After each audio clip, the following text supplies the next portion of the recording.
Welcome to the Day at Indy and the Marshall Pruett Podcast. My guest today, my pal, Michael Shank. Long time, old time. That's right. Long time, first time, sometime. Mr. Shank, it's weird now because for 20 years of referring to Michael Shank Racing, it's taken me a little while to get the new Meyer Shank Racing. Yeah, that's very common. I wondered if you'd had this bizarre need to change your first name, but that's you and your cool new co-owner, Mr. Meyer. Yeah.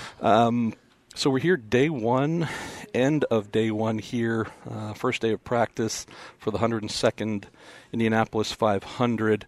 Now, I guess we're getting our Shank fill up front because You're my first guest here for a day of practice. Privileged. And, stop that silliness. But And then tomorrow morning, actually, your boy Jack Harvey is going to join me as my guest for the Week in IndyCar, our hour-long plus format where we take a lot of fan questions. But wanted to speak with you on day one, Mike, knowing that you're one of a small group of team owners who made your debut here last year. That's right. You're fortunate to have done some races in between with Jack in this part-time program for 2018 with all your sponsors. But what's it like coming back on the ground, first day on track with your car, sophomore year? You know, it's a really weird deal. I find myself, last year I was just happy to be here. So every lap we turned was a lap of goodness. Yes, you were smiling a lot. Your face was hurting. And where we ended on the grid, it almost just didn't matter. This year I expect a lot more. You know, today we had a very, I'm not the greatest guy to ask this about because I really trust my guy Will Anderson that's running this car. Race engineer. And by the way, he was Justin's assistant at Dale's back when they were, I don't know. Not too bad. Yep. No. Good guy. Very good guy. Deserves a shot at it. But, he has a plan, and I am not interfering with that plan as we sit here today.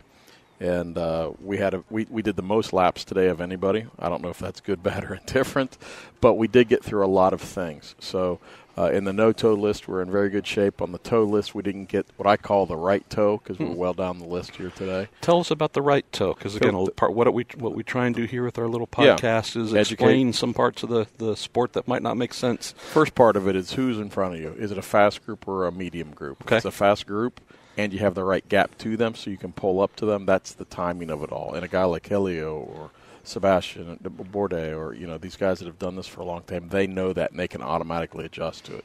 Us looking in with Jack because he hasn't done it a whole lot, we try to help him. Okay. Specifically this afternoon, we went back out after the rain break here. You look at that, that was a full-on drafting session. There was nobody out there running by themselves. We wanted to get Jack in the middle of that, and we made him do it like 6 times. He'd get to the front, and then we make him go backwards, literally. But, Dad, I'm having fun. I don't care. You're going to the back. For us, if they're, we need, he needs more time at doing the ebb, and he would tell you the same thing, Marshall. I mean, he needs more of that give and take. That's so, these cars are all so close. I mean, I think top to bottom, you can correct me if I'm wrong here, it's 0.6 of a second. Oh, yeah, it's between nothing. Top to bottom it's here nothing. on a lap, right? So, super happy with our car build, our body fit, our upright builds, our gearbox builds. As you know, all that matters. Absolutely. Really happy with that.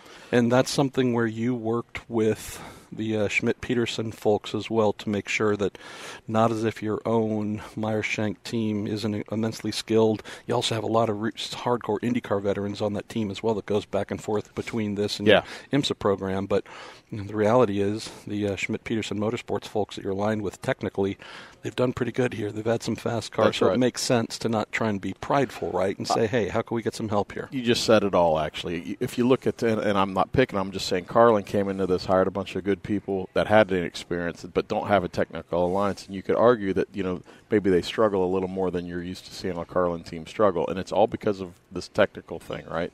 So for us, it was worth it for us just to spend the money on an alliance, skip that part and look as good as we can and get our learning in, And I think we've done a good job at that. I'm really proud about how our car looks, proud of how our garage looks. I think it's very nice. Indeed.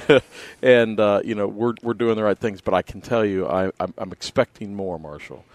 I want us to qualify for, I'd be happy, I should say, 12th to 20th we qualify, but I want to finish in the top 10. And I think it's realistic. If you look at our 2 races that we have done, we've been in a position to be in the top 6 or 7 both races. We cut a tire at St. Pete, took us out, and we on the stand got greedy on the second race at Long Beach, and we went long on a pit stop, and we shouldn't have, and it went yellow before we got in. That was on us. That wasn't on Jack. But that's all I can ask. Every time we roll out of that trailer, we're a little bit better, and in every department. Mike, you've been my guest on this podcast many times, so as you've probably heard me say, we're very, very, very thankful to our friends at Cooper Tires, who are our year-long primary sponsor, and also this month, very fortunate to have my friends at Bell Racing Helmets USA, who are supporting us this weekend for a May special. Great. They have been proven since 1954. They've been the choice of champions when it counts, when it comes to state-of-the-art head protection. Definitely designed for professional and amateur drivers. And I can say Michael this. Shank Racing. I didn't, I didn't want to pull you into this, but crew and driver. Yeah, and look, I'm someone who has on his own purchased and owned Bell helmets in my, many, many years ago when I was attempting to be a very bad race car driver. So I am happy to say with complete knowledge and authority that Bell is synonymous with safety, innovation, performance, and engineering excellence. And if you want to learn more about Bell helmets, you can visit bellracing.com. So, Mr. Shank, here we have a day one where your boy Jack Harvey, P28 of the 35.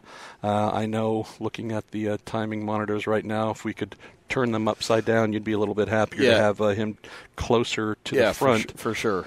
So let's talk about team growth versus technical alliance with SPM. Good question. So if this was an IMSA race, right, and you were 28th out of 35 at the end of practice, you'd be looking inward only, because that would really be your only option. Sure. How does this dynamic work with Schmidt, where obviously you want to be faster? If we look at where, Robert Wickens, P15. Yeah, I mean, you look at Howard, P15. Hinch didn't have the greatest day in P25, but then all the way up top again with a fairly monster toe. Jay Howard in P3, fastest among the Hondas. Sure. How do you balance this, Mike? You want your Meyer Shank Racing team to get better, learn, and become self-sufficient as an IndyCar team. Might be a little bit greedy, to use your word earlier, to try and wall things off and just do that tonight and tomorrow morning when you roll out for practice on Wednesday. Yep. How do you work with SPM to find out what worked for them without maybe robbing yourselves of learning experiences of trying to figure some stuff out on your own? That's the best thing about my situation, Marshall. We get the best of both worlds. We get to pick and choose from everything that they do, and then we have our think tank that get to put their 2 cents in. So we have, for example, dampers. We're on their dampers. Their build, and we also build up something my damper guy, who's also my engineer on the 86 sports car, that we thought might work. We can try things like that's the best thing about this situation. We have very strict clauses in our contract. We can't share this information with people. But the best part is that right now, as we sit here, the boys are in the engineering trailer. They're going around the table. There's 4 drivers, 4 sets, and they're literally going around the table, and they all listen to each other talk, and they're polling. And you got Todd Malloy over kind of the top of the pyramid there that disperses the idea. That's a big smart person, yes, right a good, there. Big head, big thinker. Yeah. So and then we go off on our own. So my guy will pick out what he thinks would work best for us, and then have an option to that, and that's where we'll start tomorrow morning. For us, though, I can tell you this. We're pretty good. On the no-toe list, we're 10th, I think, which is good. Yeah, so, again, we're going to get this thing qualified up in the field here somewhere in the middle, I hope. And but then we really need to work on the race, and that was all this last hour was about. The last hour was about getting Jack more comfortable and getting the car better. You got to drive this car real free by themselves so they don't push too much in traffic in the race, and that's the tricky part. That's where the driving comes in. We got the setup is a little free. You got to have a driver willing to move all the buttons. So weight jacker and sway bars, right? And then we can do wing on the pit stops. But you got to be comfortable a little bit free in order to be good in traffic. And you got to have a window there with your tools to work that you can put it there. If you get about leading, you got to change your tools then compared to 5th back on the line in the pack. It's really, really evident. So let me ask a question that isn't meant to be embarrassing or overly complimentary. You've worked with some really impressive drivers, whether it's an A.J. Allmendinger, big man, and Justin Wilson. Some guy named Sam Hornish, a certain Indy Sam, 500 winner, We did. was winning races and training and learning to become Sam Hornish in Michael Shank Racing's Atlantic cars. Mm-hmm. Not asking you to compare Jack against them, but as someone who has really made a living grooming young talent and developing talent, what do you see in Jack that gives you hope or optimism that this kid might be one of the good ones? Not expecting that today, but do you see something in him that reminds you? Yeah, no, he puts the effort in. He cares. He puts the effort in. Some people just simply don't. He'll and I can appreciate that. He admits when he has a problem. Like, I need to be better at that. And then he says also when he's calling the car out, I'm not comfortable. He'll tell us. He won't bullshit us when we have it changed. If he doesn't feel it, he's going to say, I don't feel it. Yeah. No matter how much percent we change it, right? So he's got as much possibility as anyone I've had. Now, whether he takes that all the way, I don't know. There are some, if you look at how Wickens has come in here, that's tough. Jack's competing against a guy that's just really, really good and experienced a lot in other areas. But with Jack, I mean, he's got real potential here. I just hope we get to race more so he can get the time that he deserves in the car. The thing that I loved about him in watching him when he came over here in Indy Lights was the fact that the kid's a fighter. Yeah. Right? And you can have race-winning drivers. You can have champions.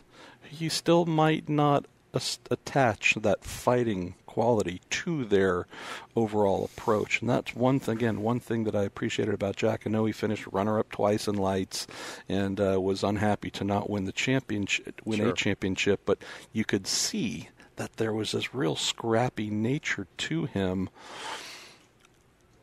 as team owner, but also kind of dad. And you don't try and wall yourself off in just one area. What do you do with a guy like Jack? Do you try and coach him up, advise him, just lend whatever knowledge that you can? Do you try and let him learn on his own? No, we coach him up. We do it in a way that's productive and not non-productive. As emotional as I am about things, when it's not our day, it's hard not to explode sometimes. You're horrible. But we really and we encourage him and to try things, do more with your tools. Today, that was let's move the tools more. Let's see what try it. See what it does. Just strictly a learning exercise. Just do this and see what it's like, so you can tuck that away. That's why we did all those damn laps we did. It's just to let him get a total picture. Because ultimately, if we qualify somewhere in here mid-page here, mid-pack, all I care about is the race anyways. So it's hard when we're 28th. I don't like to be 28th in anything, right? But the end goal here is that we can race and he's comfortable in the big packs, which we're going to have a lot of. But we're not afraid to coach him up, though. We're going to tell him when we think he's off, and we're going to tell him when we think he's great and doing a great job. But he's got to hear the reality is there's lots of people that want to drive race cars, right? And he's created himself an opportunity to be here, and I engage it, and we're gonna give him every shot we can. I can tell you another thing that I think Jack is really good at, and it's doesn't have to do with what he's doing in the car, but he's outstanding with the partners, with the sponsors, with the fans. People just are attracted to him. I mean, he's a good-looking guy, so the girls love him. but I mean, he's really good with. I try not to blush when he comes around, but exactly. I'm not always successful. So there is the business side of this thing that has to work, and he's awesome at that. He's one of the best. So I was going to save this for the end, but we'll crack this open now.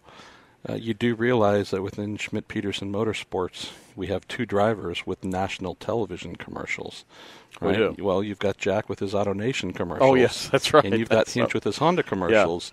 Yeah. I don't know if we need some sort of commercial off or what it is. I don't know if it. They both do a great job, and I love it when when we get used like that. It's good for everybody. So let's talk about your role in your average day. Yeah.